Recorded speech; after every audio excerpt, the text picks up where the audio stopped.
here we are. I think the WoW Twitter community is in a really strange place, okay? It's gotten extremely insular, it's gotten extremely aggressive towards anything outside this strange little clique that they have formed. It's gotten to the point where if you start arguing not just against things that are objectively visible, you start arguing against their personal headcanons, you get blocked. You get removed from that part of the community. But why is that? What happened for a community to be able to say, Ball's comment says this happened, therefore it's no longer an allegory and this happened?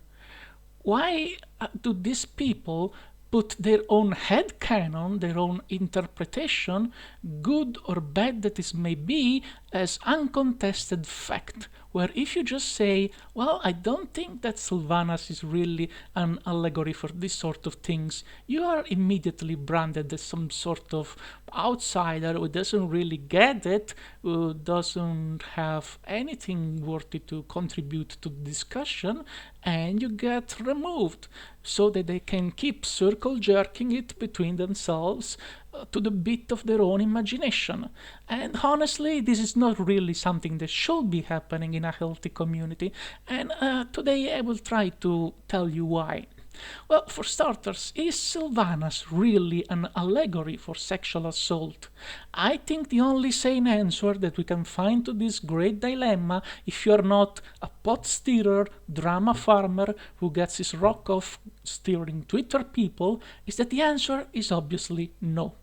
Sylvanas, as we well know, as anyone with a couple brain molecules knows, is just Kerrigan, okay? You had Kerrigan and then you had Sylvanas. They're the same character, two different universes, but they're the same exact thing. They're the arrogant, can-do heroine, the rogue with a rifle, the rogue with a bow, who go and do things that other people can't, but they get in over their heads.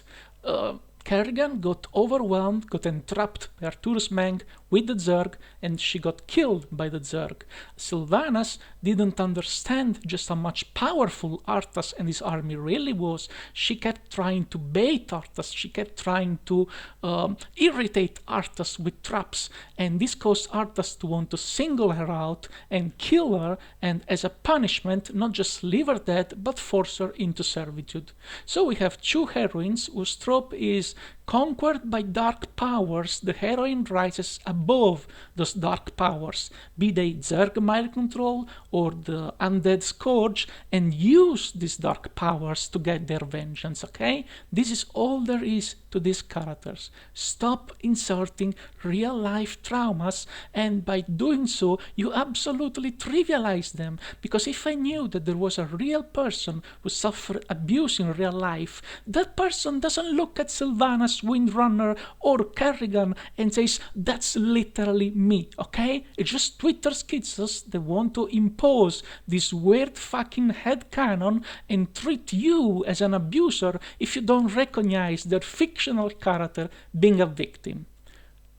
As somebody once said it, the issue is that we treat fictional characters like they are real characters and forget the people we talk with are the actual real characters. We treat them as fictional, and we get pissed when people realize that we can no longer tell the difference. Thank you for tuning in.